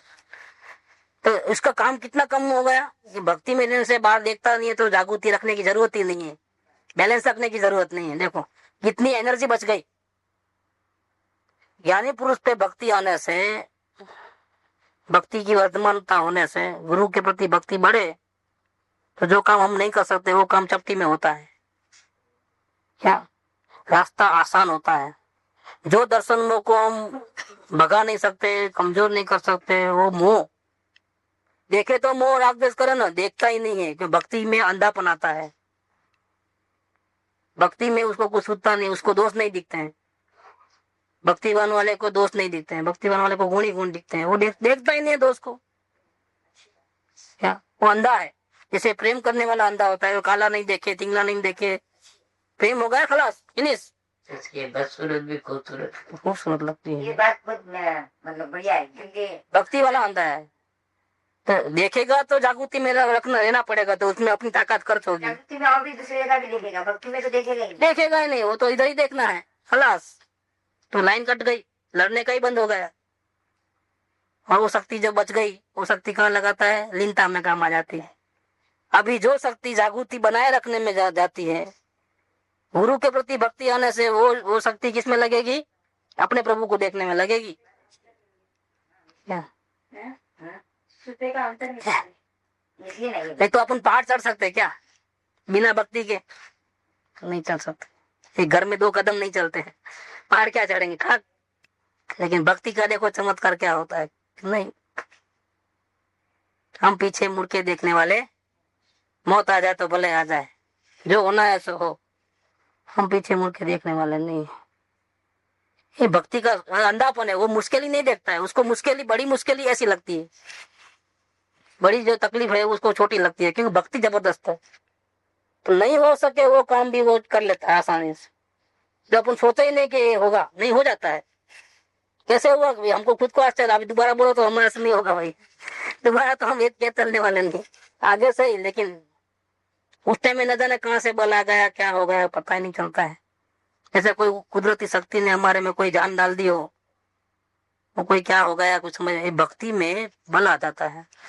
उतरते वक्त सब बोल रहे थे सत्संग वहीं में ऊपर आप चलना नहीं देखिए, वो टाइम, वो जो पावर आया वो कोई ये भी शक्ति है, कुदरती शक्ति होती है, वही आता है। घर में वो नहीं आता है, यहाँ आने से भक्ति बढ़ती है, योग बढ़ता है, भक्ति बढ़ती है, कोई नई नई बातें निकलती है। क्या अपन सोच के थोड़ा रखें कि यही बोलेंगे, विषय तो अलग ही है, पत्र का विषय तो बाजू पे रह गया है, वो भी पूरा होगा कि नहीं होगा, लेकिन ये विषय कोई अलग ही निकल रहा है कि भक्ति से आसानी कितनी हो जाती है मार्ग की। क्या और गुरु कोई अपने को हेल्प नहीं करते हैं, लेकिन गुरु की भक्ति से हम किसको हेल्प करते हैं, हम स्वयं को हेल्प करते हैं। गुरु ने कुछ नहीं किया है, लेकिन हमने अर्पणता की, हमने भक्ति बढ़ाई, तो इसके बदले में हमने किसको हेल्प किया, अपने आप को हेल्प किया। गुरु को भक्ति करने से कुछ नहीं मिलता है, गुरु को कमीशन नहीं मिलता है कि भक्ति ज्यादा करेंगे तो गुरु के पास बैंक बैलेंस जमा होती है भक्ति की। गुरु कुछ करते भी नहीं इसके बदले, कि नहीं भक्ति ज्यादा करता है तो उसको ज्यादा आगे बिठाओ, और जो भक्ति कम करता है उसको भैया तुम पीछे बैठ। नहीं, सब बराबर हैं, सब भगवान हैं। गुरु को आपकी भक्ति से कोई लेना देना नहीं है, लेकिन आपको फायदा बहुत हो जाता है। खुद के ऊपर उपकार किया है, ये भक्ति क्यों नहीं आती, इसलिए कृपादेव ने कहा ना कि ध्यान के पीछे नहीं लगना। जो गुरु को छोड़ करके ध्यान के पीछे लगता है उसका ध्यान नहीं होने वाला है। जाओ, गुरु कहीं ग्रहण करता ना 200 नंबर में। लेकिन मोक्षाभिलाषी को भक्ति आए बिना गुरु का उपदेश परिणमन होता, डिमांड ज्यादा हो जाती है। केवल मुझे कौन सी भी हालत में पूरा करना, तो उसके लिए मुझे सिर्फ एक ही सहारा है। वो सहारा को मैं अपनी नजर से तो लंबे की बात रही, मैं उनके तो उनके चरण के जो अंगूठे उसको भी छोड़ना नहीं है मुझे, तो वो आगे पीछे हो जाएंगे तभी ही तो इसमें भी वो पराभक्ति में है। सोगाणी जी का इतना डेवलपमेंट मैं आश्चर्यकारी हूँ। अभी अपन पढ़ते नहीं सोगाणी जी का, पढ़ेंगे तो गुरुदेव के प्रति जो उनके दिल में भक्ति है, प्रत्येक दर्शन का वियोग है, क्योंकि पुण्य नहीं करके आया इतना, लेकिन इनके दिल में जो गुरुदेव को इन्होंने यहाँ बिठाया है और जो भक्ति निकली है, यही उनके पराभक्ति के कारण वो इतना एक अवतारी हो गए। नहीं, मैं भी यही प्रश्न करना चाहती थी, तो गुरु का लाभ नहीं मिला है, इतना गैप आया, तो भी कितना आगे बढ़ो। हमको एक दिन सत्संग नहीं मिलता तो हमारा परिणाम में ये समझना है तो हमको सोगाणी जी का एक एक शब्द का स्वाध्याय करना चाहिए, जैसा आज कर रहे हैं, तो इसका हृदय बाहर आता है। उनकी वाणी वो उनका अक्षर देह है। हमने प्रत्यक्ष तो सोगाणी जी को नहीं देखा, लेकिन कुछ फोटोग्राफ्स हमारे पास हैं, कुछ उनके बारे में बातचीत सुनी हुई है, और एडिशन में उनके बोल है हमारे पास, उनके लिखे हुए पत्र है, उनकी वाणी में से जो निकले बड़े बड़े खास खास बोल वो है। इस पर से उनका हृदय मालूम पड़ता है। तो हमारे सामने जैसे कि अभी हम पहचानते हैं सोगाणी जी को, सोगाणी जी क्या चीज है, वो हमारे लिए आदर्श रूप है। क्या अगर आदर्श में रखना है तो हमारी कोई ऐसी भूमिका नहीं है कि हम गुरुदेव जैसा बन करके गांव गांव फिर करके एक जगह बैठ करके आश्रम चलावे और लोग आवे और मंदिर बनवाए, उतना हमारी हैसियत नहीं। क्या हम तो हमारे घर में हमारे संयोगों के बीच में रह करके साधना कर सकते हैं, इसमें गुरुदेव हमारा आदर्श नहीं है, रानी स्वामी हमारे आदर्श नहीं है। हमारे आदर्श कौन है? बेंसरी भी नहीं है, मैं बोली थी आप, बेंसरी भी नहीं है साहब हमारा आदर्श। उनका तो इतना ही लेवल है कि उनको गुरु को भी छोड़ा नहीं, पर इतनी भक्ति रही, उनका पुण्य का उदय। लेकिन हम जैसे पापियों को, जिसको ऐसा सुयोग नहीं है, तो हमको तो कैसे बनना है, कैसे रहना है, सोगाणी जी आदर्श है। हमने तो पहले से ही लाइफ में नक्की कर लिया है, शुरू से ही। सोगाणी जी की बात कान पे आई जब से, हमको सोगानी की लाइन पकड़ना है, दूसरा लफड़े वाली लाइन अपने को नहीं चाहिए, स्ट्रेट फॉरवर्ड लाइन, दूसरी मगज मारे नहीं, एक ही लाइन। इसमें किसी संयोग को छूटना छोड़ना नहीं है, हमको हट जाना है हर जगह से, किसी को छोड़ना नहीं है, हमको ही छूट जाना है, हमको हट जाना है। कैसे हटोगे? बाहर का हटना तो होगा नहीं होगा भगवान को मालूम, लेकिन अंदर में तो हम हट सकते हैं। साथ में रह करके प्रेम से जीना वो भी हो सकता है, राग से जीना वो भी हो सकता है, द्वेष से जीना ऐसा भी हो सकता है, और वितरागता से जीना वो भी हो। सोगानी जैसा बनना है तो वितरागता से जीना सीखो, भागना नहीं है, सामने साथी पे बैठ करके लड़ना है। आओ जिसको आना है वो। कभी कभी भाव आते भैया, लंगड़े लंगड़े लेके भी कैसा भी आते भाव, आते भाव, भाव तो कई प्रकार के आते हैं, गुरु के सहयोग मिलते हैं कि फिर क्यों करते हैं। इसका दुख भी लगता है, लेकिन पराभक्ति वाले तो बहुत स्पीड में भागते हैं, ध्यान बढ़ता है, ध्यान की शक्ति बढ़ी है, निद्रा ज्यादा हो रही है, फटाफट कर्मों का बंधन टूटता है। इसके कारण में प्रत्यक्ष योग कारण नहीं है सोगानी जी को, प्रत्येक पराभक्ति कारण है, जबरदस्त पराभक्ति कूट कूट के भरी है। उनके अंग अंग में गुरुदेव गुरुदेव नाम लिखा होगा, इधर इधर इधर इधर। एक पिक्चर आया था ना एक दूसरे के लिए, उसने पूरे रूम में सपना सपना सपना सपना हो क्या, और उसने भी वैसा वासु वासु वासु वासु लिख दिया पूरा दीवार। कोई बात चिंता की बात नहीं, क्या ऐसा लिख दिया था। वो लेटर को फाड़ देते ना तो वो लेटर लूचा भी उठा करके कॉपी में मिला के इसको जला देती है, तो रात जो है कॉपी में डाल करके वासु नाम लिखा था कागज के ऊपर।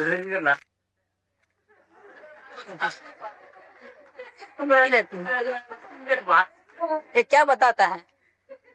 ये बताता है कि प्रेम की कितनी ऊंची लाइन रहती है, ये हटता नहीं, नजर के सामने हटता नहीं, प्रोग्रेस बहुत फास्ट होता है।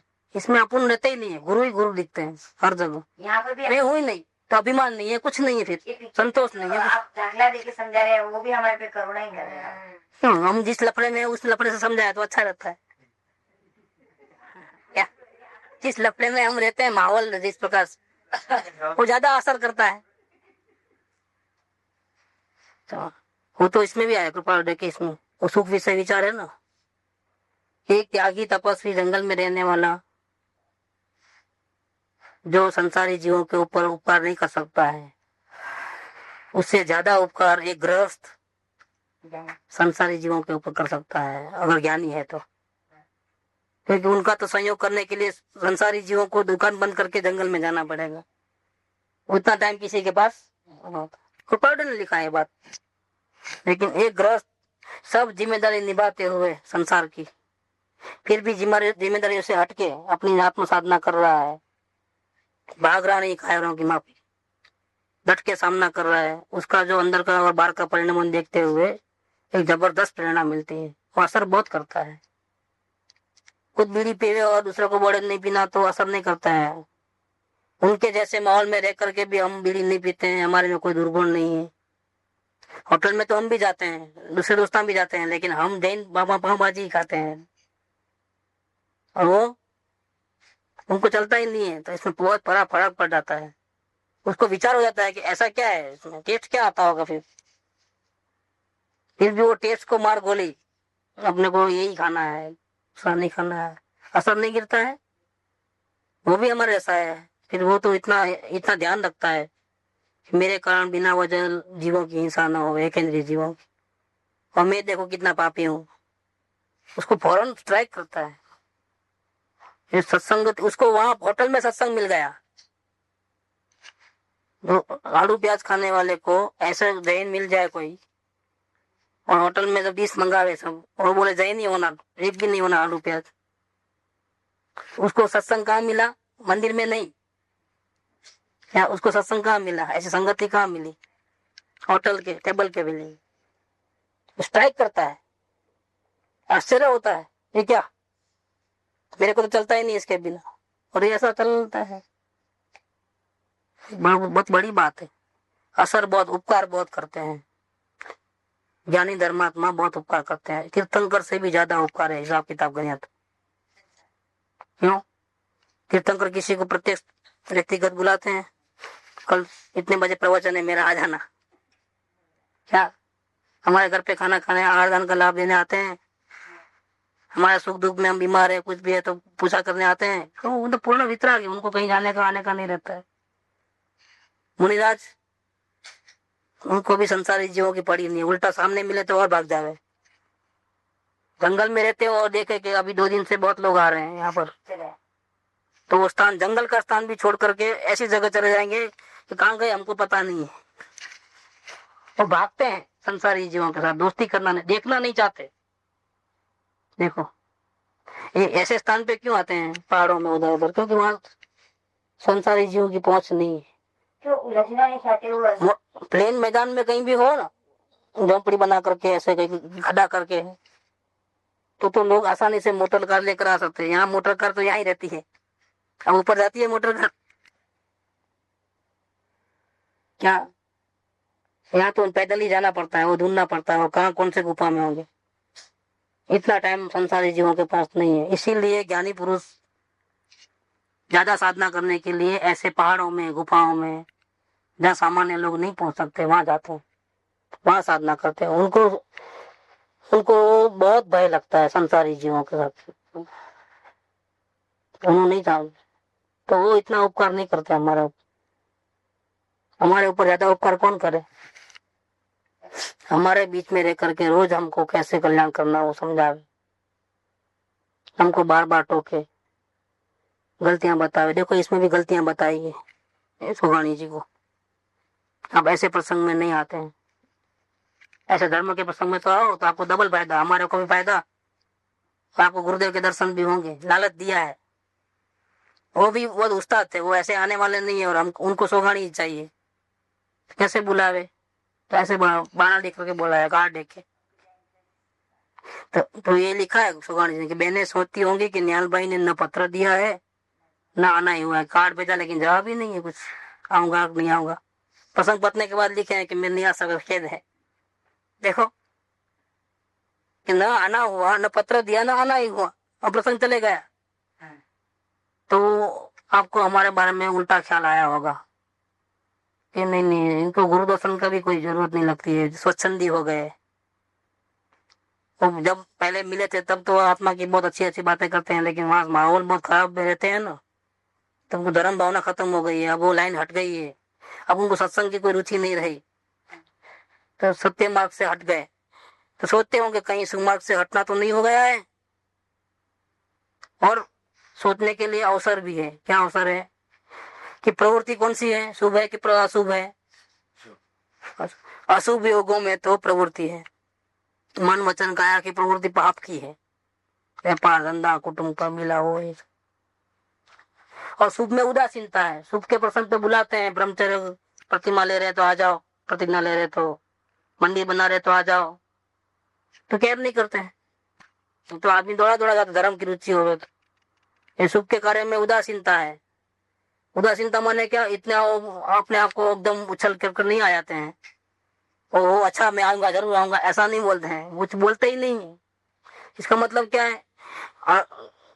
शुभ कार्य मत करो ऐसा नहीं बोलते हैं, द्वेष नहीं करते हैं, लेकिन राग भी तो नहीं दिखाते, उदासीन है। प्रवृत्ति पाप की है और शुभ की उदासीनता है।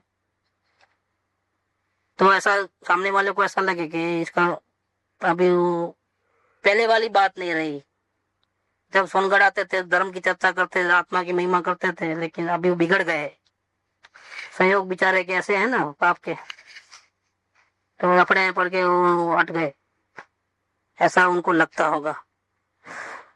और उनके मन में जो आया वो खुद ही लिखते हैं, आया होगा सो, कि नहीं जाने से उनके मन में क्या विचार आया होंगे, और फिर क्या लिखते हैं, मेरे प्रति अनुराग है ना। देखो हालांकि उनके बारे में उनको गलत ऐसे थे नहीं, सोगानी जी ऐसे कोई सुमार्ग से हट नहीं गए थे, लेकिन बाहर से तो लोगों को ऐसा ही लगेगा। तो ऐसा कोई गलत ख्याल मेरे बारे में आपको आया होगा तो मैं बुरा नहीं लगाता हूँ। क्यों नहीं लगाता हूँ? मैं समझता हूँ कि आप मेरे को धर्म में खींचना चाहते हो, इसका मतलब आप मेरे पर बहुत प्रेम करते हो, मेरे को डूबता हुआ नहीं देख सकते संसार में, तो मेरे प्रति अनुराग है ना, तो ऐसा विचार तो आपको आएगा ही। तो हमें बुरा नहीं लगाता हूँ कि मैं तो अंदर में बराबर साधना कर रहा हूँ, और वो ऐसा क्यों बोलते हैं?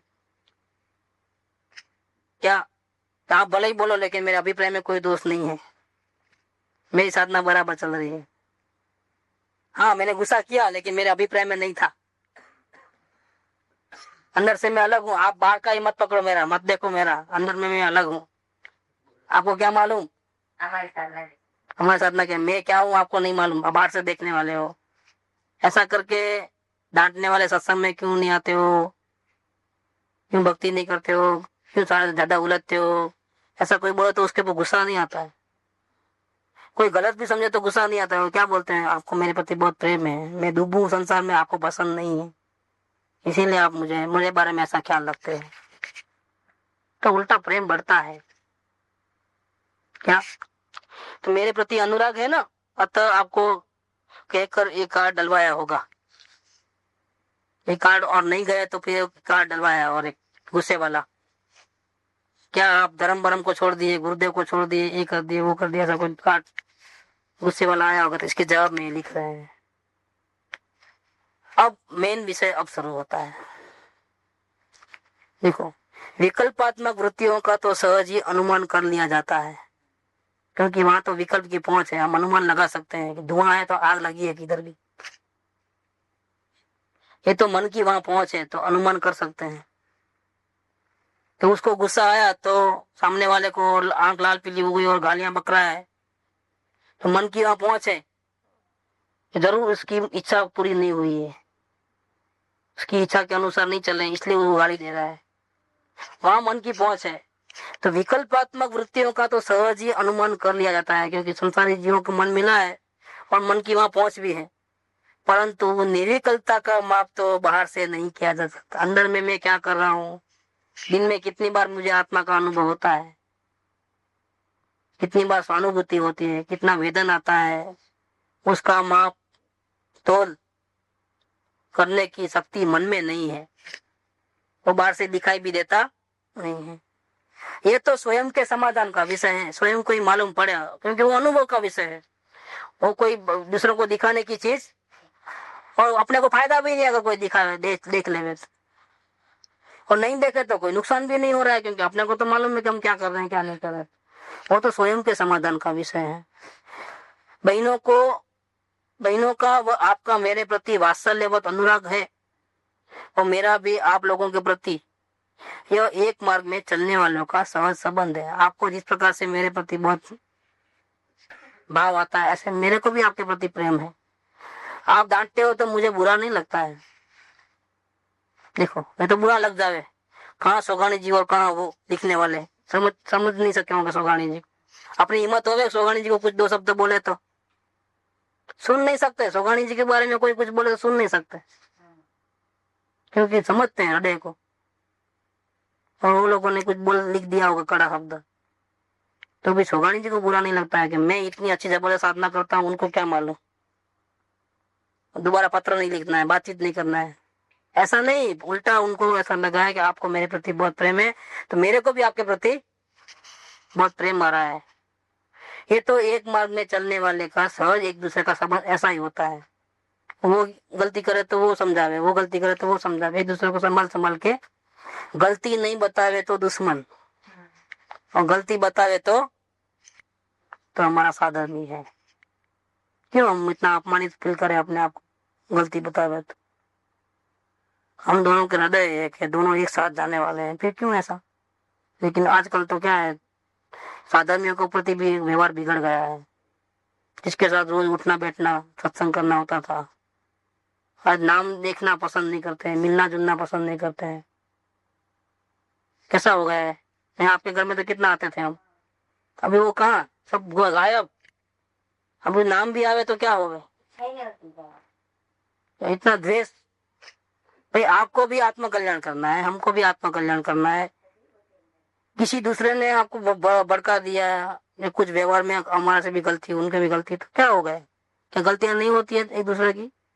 इसके लिए हम आत्म कल्याण का मार्ग छोड़ सकते हैं क्या? मिलना जुलना छोड़ सकते हैं? द्वेष करना चालू कर देते हैं क्या? ये समझे क्या अपन? 6 साल सत्संग करा तो अंतकरण को क्या पहचाना?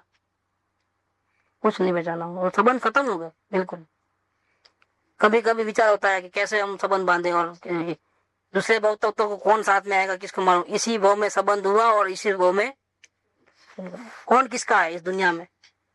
इस दुनिया में कोई किसी का नहीं है। यह एक मार्ग में चलने वालों का सहज संबंध है, एक दूसरे के प्रति वात्सल्य भाव अनुराग होवे। अब खुद क्या करते थे अंदर में, क्या कर रहे हैं वो बता रहे हैं, वो मेन अपनी बात, अपने मतलब की बात तो वो एकाकार गोले में प्रविष्ट दृष्टि से। ये अपना जो त्रिकाली ध्रुव भगवान आत्मा है उसको उपमा दी एकाकार गोला। क्या इसमें अलग अलग दो चार गोला में, गोलाई में क्या होता है, उसका खांचा खुची कुछ नहीं होता है। क्या दूसरे कोई कहीं छेड़ा छेड़ा है ही नहीं उसका, है कोई बेंगल का कोई छेड़ा है कि नहीं, दिखता ही नहीं है। हार का पेंडन का तो छेड़ा है, इतना इंच ऐसा करना, इतना इंच ऐसा करना। क्या हार का भी लंबाई वगैरह होते हैं, गोले की क्या लंबाई पौड़ाई, चौरस त्रिकोण कुछ नहीं है, कोना ही नहीं है, विदाउट कोने का है। ऐसे हमारा आत्मा भी, इसमें कोई माप तोल ऐसा ऐसा ऐसा कुछ नहीं, वो कोना नहीं है कोई, एकाकार है, एक आकार है। क्या जमीन का टुकड़ा तो माप करना पड़े, इतना राइट इतना लेफ्ट, एकाकार मतलब कहीं से भी पकड़ लो तो पूरा हाथ में आ रहा है, बॉल की माफी समझो। ऐसे आत्मा का ऐसा आकार नहीं है, लेकिन बात यह है कि जरा बड़ टेढ़ापन नहीं है, एक आकार वाला है, 10-15 आकार नहीं है कि इसको देखें उसको देखें, एक को देखने से कैसा पूरा आ जाए, ऐसा एकाकार गोले में प्रविष्ट दृष्टि से नजर में उसके ऊपर ही ध्यान है, उसमें प्रवेश कर लिया है, शुद्ध आत्मा में, ध्रुव आत्मा में हमारी नजर में वो उसको बसा दिया है, बिठा दिया है। तो जब वो बैठा है हमारी नजर में परमात्मा स्वयं, तो जब तक वो नजर में विराजमान है, नजर में माने दृष्टि में, स्वीकृति में, श्रद्धा में, तो उस दृष्टि से वृत्तियों में फेरफार नहीं किया जा सकता। फिर ये नहीं ये करूं, यहाँ नहीं वहां जाऊं, ऐसा कोई बातचीत रहती नहीं है। वो तो कब रहती है, तो अशुभ में नहीं जाना है, शुभ में जाना है, ऐसे प्रसंग में नहीं जाना है, वैसे प्रसंग में जाना है। वो कब उपयोग बाहर आवे तो, हमारे उपयोग में हमने उसको ही बिठा दिया है, किसको, त्रिकाली ध्रुव आत्मा, एक गोलाकार, इसका कोई कोना कोना नहीं है, इसमें ही हमारी दृष्टि है। तो फिर क्या है, बाहर आवे तो हम चॉइस करें ना कि शुभ में जाना कि अशुभ में जाना, इस प्रसंग में जाना कि उस प्रसंग में। बाहर ही नहीं आए हैं ना, हम तो अंदर में बैठे हैं। एकाकार गोले में प्रवेश दृष्टि से वृत्तियों में फेरफार नहीं किया जा सकता। तो जड़ पत्रादिक की बात तो दूर है। गुस्सा क्यों आया, एक तो आए नहीं, भाई क्यों नहीं, किसी एकेंद्रीय जीव की भी हमको हिंसा नहीं करनी है। अगर हमको सही में ऐसा करना है, किसी को त्रास नहीं देना है, तो हमको क्या करना चाहिए। एकेंद्रीय जीव को बचाने का काम कौन करता है, मालूम है कौन करता है, वो भूमिका समय दृष्टि की नहीं है, ज्ञानी की नहीं है, मुमुक्षु की तो आई नहीं, समझ लो। ज्ञानी की समय दृष्टि की चौथे गुणस्थान वाले की नहीं है, पंचम गुणस्थान वाले श्रावक की भी नहीं है, मुनिराज की भूमिका है। तो वो ध्यान रखेगा, गलती से भी अनजाने में भी मेरे पैर के नीचे कोई कीड़ी न मर जाए, इतना ध्यान रखते हैं। इसके बावजूद भी जंगल में तो कई जीव रहते हैं जिसको देख नहीं पाते हैं, मरते ही हैं, लेकिन बचाने का इतना जबरदस्त जो भाव रहता है वो मुनिराज के सिवा किसी को नहीं होता है। हम घर में रहते हुए उनके जैसा बनना चाहे, नकल करना चाहे, वो हमारी हैसियत की बार की बात है, ठीक, हमारे में वो कैपेसिटी नहीं, हम कोई उनके ऐसा 1000 बार दिन में अनुभव नहीं करते हैं। इसीलिए हमको ध्यान नहीं रखना वो बात नहीं है, समाप्त करना वो बात नहीं कह रहा हूँ, ये हमारी हैसियत क्या है वो समझा रहा हूँ। हमारी हैसियत नहीं होने पर भी हमको हिंसा नहीं करनी है। अभी हमारे दिल में वो भावना है किसी भी जीव को हमारे वजह से थोड़ी भी तकलीफ न पहुंचे, तो क्या करना है, हमको अंदर में हमारे आत्मा की ऐसी आराधना करना है कि चौथा गुणस्थान मिट करके पंचम गुणस्थान और पंचम गुणस्थान मिट करके मुनिराज की 7वां गुणस्थान में हम आवे। क्या इतनी अंदर की साधना बनाएंगे तो बाहर में ये जो कार्य जो कर रहे हो अभी आप, अधिकार नहीं होने पर भी वो कार्य आप बिना प्रॉब्लम बिना किसी मगजमारी के आसानी से कर पाओगे। कई जीव हमारा परिणाम देख कर भी उसके लिए आपको मुनिराज बनना है कि एक भी कीड़ी मेरे से न मरे। इतनी दया भाव तो उनके सिवा किसी में नहीं रहता है। उनको अहिंसा का महाव्रत होता है। श्रावक के पास अणुव्रत है और मुनिराज के पास महाव्रत है। वो पोजीशन में तो तभी आते हैं वो। अभी आप सिर्फ दया भाव रखोगे लेकिन बचा नहीं सकोगे। पंखा चाहिए आपको, गर्म पानी के लिए हीटर चाहिए। देखो क्या नहीं मरते हैं जीव? आपकी ताकत है, आप सब छोड़ सकते हो। हैसियत की बार की बात है। अब वो हैसियत पहले बढ़ाना, पहले अपनी कैपेसिटी बढ़ाना। तो उसके लिए तो हमारी आत्मा की आराधना ही करना है। जितनी अंदर में स्थिरता बढ़ेगी, कसायों का नाश होगा। अभी आत्मज्ञान होने से समझो एक कसाय की चौकड़ी हुई अनंतानुमनी, फिर होगी और स्थिरता बढ़ेगी तो 2 कसाय की चौकड़ी होगी, फिर मुनिराज की भूमिका में आएगा तो 3 कसाय की चौकड़ी होती है। तब हमारे पास वो ताकत है। तब हम जैसा अंदर में हमारी भावना है वैसा हम बाहर में प्रैक्टिकली वो कार्य कर सकते। अभी तुम जो बोले थे ना, अभी हमारे पास प्रैक्टिकली वो ताकत नहीं है। जो ताकत नहीं है उसके लिए क्यों वो बात जब लागू, क्योंकि अभी हमारा परिणाम ऐसा और हम मस्त राम बैठेंगे शास्त्रवादी देखते हैं हम लोग और गालियां सुनोगे सुनेंगे और गुरु को भी गालियां देंगे। अभी तो एक ही बात, जितना जल्दी आगे बढ़ना है तो अंदर में आत्मा और बाहर में सदगुरु, इन दोनों को छोड़कर के किधर भी विकल्प गया तो मौत समझ लेना। ये भी एक अच्छा पेट है। कोई जब लागू होती है जैसे चिंटी चल रही है, मकोड़ा चल रही है, तो हम हमारे आत्मा में देखो चले तो चले। नहीं वो मेरे को बात आएगी ना, प्रमाद नहीं करना, बात तो सही है। वैसा नहीं, उल्टा नहीं वही ना, ये जीव को उल्टा देना। हम हमारी आत्मा की आराधना करें, हमारी आत्मा को ही बचावे, हमारी आत्मा की स्थिरता बढ़े, ऐसा करें। क्या जागृति में रहे और जागृति से आगे बढ़ करके लीनता हो, ऐसा करें। वो हमारा कर्तव्य है। इसके अलावा हमको और कुछ करना धरने का विकल्प भी नहीं आना आया है तो हमारी कमजोरी का विकल्प, वो हमारी गलती है। लाइन एक ही है, 2 लाइन है ही नहीं। एक ही कार्य करना है, 10 काम नहीं करना है, पहले ये करना बाद में वो करना, ऐसा भी नहीं। एक ही कार्य है। प्रसंग उदय के ऊपर जैसे चलते हैं तो उस वक्त पे जो है अपना ज्ञान प्रसंग के ऊपर काफी रहता है। जैसे बाहर जा रहे हैं तो उस वक्त पे जो है वहाँ पता भी चलता है अवलोकन करके क्योंकि कंटिन्यूस में यहाँ फंस रहे, तो उस टाइम पे उदय के वक्त में जो है अपने को जो गुरु का अंदर से सहारा मिलता है उतना ही अपने पास में जो है गुरु की तरफ ध्यान देता है, या आत्मा की तरफ जब भी एकदम पूरा सब बाकी के उदय नहीं होते तभी ध्यान होता है। तो इसमें ही जो है और भक्ति कैसे बनाई जा सकती है? गरज बढ़े तो भक्ति बढ़े। तो ही भक्ति बढ़ सकती डॉक्टर की महिमा कैसे बढ़े? ऐसा है इसके अंदर। है।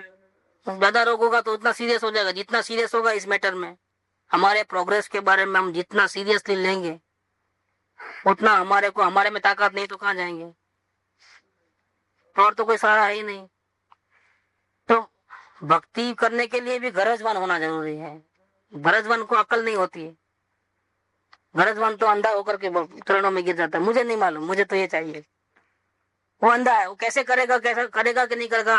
तो सदगुरु भले ही बोले कि मैं तेरा कुछ नहीं कर सकता हूँ, एक द्रव्य दूसरे द्रव्य का कुछ नहीं कर सकता है, लेकिन भक्ति में वो इतना गरजवान होकर के भक्ति में इतना अंधा हो गया है गरज के कारण। तो हमको नहीं मालूम सिद्धांत क्या है। तो एक द्रव्य दूसरे द्रव्य का कुछ नहीं कर सकता, हमको नहीं पता।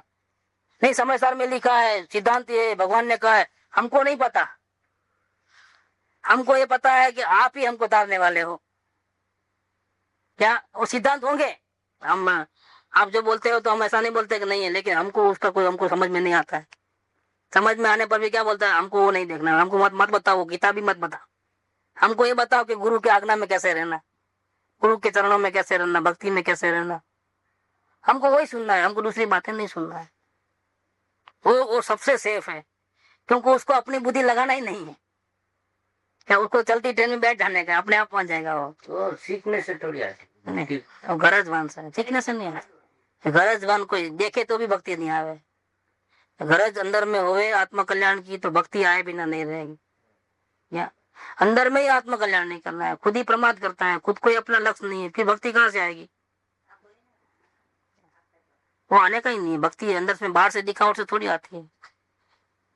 क्यों गुरु को छींका है तो भी अपने को तकलीफ हो जाए, गुरु का सर दुखे तो भी तकलीफ हो जाए, तो लोगों को लगे कि वो कितनी भक्ति है।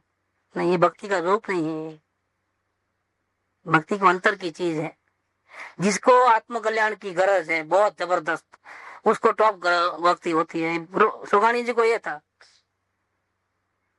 आत्मकल्याण की भी भक्ति ना और गुरु के प्रति इतनी भक्ति आए तो सेफ साइड है, एक ही बात होगी। एक ही बात है, दो अलग बात नहीं है। क्योंकि गुरु के प्रति इतनी भक्ति आई कहाँ से? गुरु ने क्या किया आपका बताओ? फिर भी गुरु के प्रति इतनी भक्ति क्यों आई? क्योंकि इससे आपको आत्म शांति होती है, अपने आत्मा की भावना बढ़ती है, संसार का रस टूटता है। देखो भक्ति है लेकिन इतनी जो भगवान जी जितनी है इतनी स्पीड वाली नहीं है, तो इतनी हमारी बहुत बड़ी कमी है। भक्ति है नहीं है। हाँ, उसको ऐसा ही बोलना कि नहीं है। हाँ बराबर, ऐसा ही लेना। देखो प्रॉफिट अपने को 10% चाहिए, उसकी जगह ग्राहक कसा करके 2% देता है, 8% वो नहीं देता हूँ करके अड़ जाता है, और अपने को माल निकालना है तो दे भी देवे, समझ लो। लेकिन संतोष होता है क्या? क्या बोलता है? कुछ नहीं कमाया, क्या बोलेगा वो? 2% कमाया है लेकिन क्या बोलेगा? कुछ नहीं मिला। सेवा की उल्टा लॉस में गया बोलता है वो। क्या बोलता है? इतना माल मंगाया, इतना सड़ा, 1-2 महीना तक ब्याज खा गया उतना, तो क्या वो उसको ब्याज की गिनती करो तो कुछ नहीं मिला है। 2% में क्या आता है कोई आज? क्या वो ऐसा बोलता है कि इसमें लॉस हुआ है? मिनिमम इतना तो मिलना चाहिए ना, वो नहीं मिला, क्या हो गया उसको? वो बेचा, पैसे भी आया, कैश हुआ, लेकिन ये मजा नहीं है कुछ, उसका परसेंटेज नहीं बैठा। उसको ऐसा दोबारा ग्राहक आया तो वो क्या करेगा मालूम है? मालूम है को ग्राहक हमेशा वो ऐसा ही करता है, तो क्या करेगा वो? 20% करके फिर वो कम तो कराने वाला है। वो कितना कम कराएगा? हमेशा कराता उतना ही, 10% कराएगा तो भी 10% मिला तो अपने लेवल पे आ जाता है। अब वो सही भाव नहीं बोलेगा कभी भी। तो वो क्या, वो चीटिंग नहीं हुआ? चीटिंग नहीं है, उसको पड़ता नहीं है, वो इससे कम धंधा करना नहीं चाहता है। चीटिंग है लेकिन वो तो वहाँ दुकानदारी में बैठा है, तो किसके लिए बैठा है वो? वो विश्वासघात, विश्वासघात ऐसा नहीं है डबल बोला और कम किया। वो तो क्या है मैं बताऊं, हम उस तरीके से नहीं देख रहे हैं। ये सिद्धांत को, दृष्टांत को सिद्धांत के लेवल पे लगाओ। क्या वो गलती है जो भी है। लेकिन यहाँ तो बात यह है कि कम प्रॉफिट है तो वो क्या समझता है मुझे कुछ मिला ही नहीं। ऐसे कम भक्ति है तो हमको ऐसा नहीं समझना है कि हम थोड़ी भक्ति तो है हमारे में, उतनी नहीं है, इतनी तो है या उतनी भी नहीं है। वैल्यूएशन जो है, इस मार्ग का वैल्यूएशन जो है हर चीज का एकदम परफेक्ट रहना चाहिए। जहाँ पर भी गाड़ी अटकते तो वहाँ जो सिद्धांत करके जो है आपकी वाणी जो अंदर से आती है, उससे गाड़ी तो चालू रहती है, लेकिन वो जो स्पीड पकड़ने बोलते हैं वो तो कभी नहीं होती। स्पीड तो बिना गरज और बिना भक्ति के स्पीड आती। एक रुपया ने लिखा है ना भक्ति वाला, वो कि भगवान मुक्ति सभी को दे देता है लेकिन भक्ति सभी को नहीं देता है। भगवान को ऐसा लोभ क्यों है भक्ति का? उल्टा मुक्ति ऊंची चीज है भक्ति से। मुक्ति सभी को ले देता है लेकिन भक्ति नहीं देता है। भक्ति एक एक को जान जान के देता है। क्यों? कि भक्ति उसको ही आती है जिसको अपना आत्म कल्याण करना है, तो सबको नहीं आती। और सबको आत्म कल्याण की गरज नहीं होती है, इसीलिए भक्ति सबको नहीं मिलती। और मुक्ति सबको मिलती है क्योंकि जो जिसको मुक्ति मिलती है वो भक्तिवानी होते हैं। जितने भक्ति किए सब मोक्ष में जाओ। अच्छा, भक्ति वाले को मुक्ति ज्यादा मिलती है, एक भी फेल नहीं है। अगर भक्ति करने वाला भक्ति करने वाला संसार में कभी भी दुखता नहीं है। इसलिए आचार्य देव जंगल में रहने वाले आत्मा की आराधना करने वाले, उन्होंने क्या लिखा है? उन्होंने जिनेंद्र देव की ऐसी ऐसी भक्ति लिखी है कि जिसकी अपन कल्पना भी नहीं कर सकते। क्या जो दिन में 1000 बार आत्मा का अनुभव करने वाले वो भगवान की भक्ति करते हैं। मैं तो पामर तुच्छ हूँ, आप कहाँ हम कहाँ, ऐसा लिखे और जिनेंद्र भगवान की भक्ति करे और उसके शास्त्र बनाए, मान तुंगा भक्तामर स्तोत्र वगैरह, ऐसे बड़े बड़े शास्त्र रचे। किसको? जिसको दिन में 1000 बार आत्मा का अनुभव होता है वो। तो हमको कितनी करनी चाहिए भक्ति? हमको तो 1000 बार नहीं होता, एक बार भी नहीं होता होगा दिन में। लेकिन हमारा जो कमजोरी है, वीक पॉइंट कहाँ है कि हमारे दिमाग में ज्ञान का भूसा ज्यादा है, हमको सब आता है और भक्ति जीरो। वो खिमजी देव जी को लिखे उन्होंने, जबरदस्त लिखा है। देखो क्या लिखा है, भक्ति का प्रकरण चले तो कृपावड़े को कोई भी इतना करे, ऐसा है। 263 नंबर है।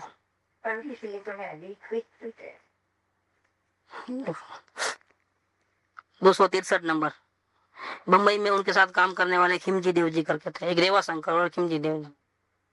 और रेवा शंकर जगजीवन दास की कंपनी में दोनों काम कर साथ में, उनके साथ पार्टनर। अब वो पोल्यूशन में वो साधना करने गांव चले जाते हैं, राड़ज। राड़ज का अपना कैसे नहीं बताया, राड़ज में वो 4 गीत लिखे, वो वहाँ जंगल में अपनी साधना करने चले गए हो। तो वहाँ उनका लेटर आया, खिमजी बा आप चले गए लेकिन हमको सत्संग नहीं मिल रहा है यहाँ क्या, और आपके बिना हमको तड़पना हो रहा है यहाँ पर, हमको अच्छा नहीं लग रहा है कहीं भी। तो लिखा है, वियोग से हुए दुख के संबंध में आपका एक पत्र 4 दिन पहले प्राप्त हुआ था। तो आपको हमारे साथ छूटने से आपको तकलीफ हुई है, तो आपको दुख हुआ है, तो हमको आपका मालूम पड़ा। उसमें प्रदर्शित इच्छा के विषय में थोड़े शब्दों में बताने जितना समय है।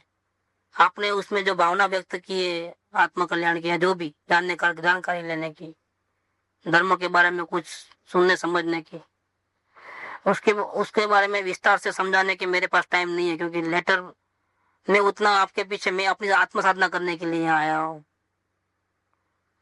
यहाँ आकर के भी मैं आपके बारे में लंबा लंबा सोचूंगा आपका कल्याण कैसे करना है, इतना समय मेरे पास नहीं है। तो मैं थोड़े शब्दों में बताता हूँ, इतना ही मेरे पास समय है, इन शॉर्ट बता देता हूँ। वो यह है, आपका कल्याण क्यों नहीं हो रहा है, वो कल्याण करना है तो आपको क्या करना चाहिए, वो मैं शॉर्ट में बता देता हूँ। आपकी गलती यह है कि आपको जैसी ज्ञान की अभिलाषा है वैसी भक्ति की नहीं है। देखो डायरेक्ट लिख दिया, शॉर्ट एंड स्वीट। नहीं तो क्या उसको बुरा ना लगे इसलिए पहले से कोई भक्ति वाले को कितना फायदा हुआ वो एग्जाम्पल दे करके, कि आप भी ऐसी भक्ति करोगे तो आपका दुख दूर होगा, भक्ति हो, आपका कल्याण होगा। इतना लंबा चौड़ा है, ये लंबा चौड़ा नहीं।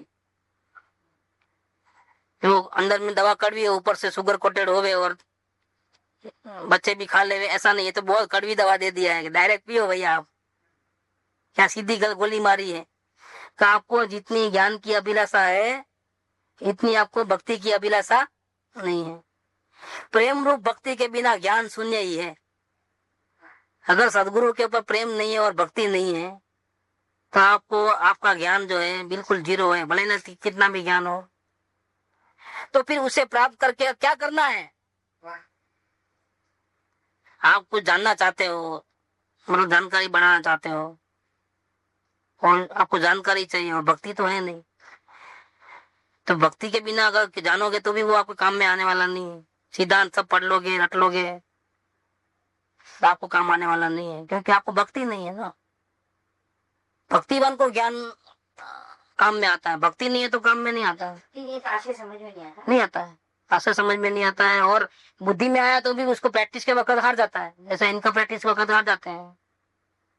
सही वक्त में जो अंदर से आवाज नहीं आती, उसके मुझे भक्ति नहीं रहेंगी ना, तो सही समय के ऊपर जो है जिस वक्त वो ऐसा अपना जरूरत में रहता है तब भगवान जरूर मदद करता है। अभी जो है अंदर से आवाज नहीं आती, और जब भी जो है गुरु की जो महिमा होती है तो उस सही समय के ऊपर जो है, जैसे फोन के ऊपर बात चल रही है, तकलीफ चल रही है, तो उसी समय में अंदर आता है कि अपना गुरु क्या बोलता है, भाई किधर जा रहा है।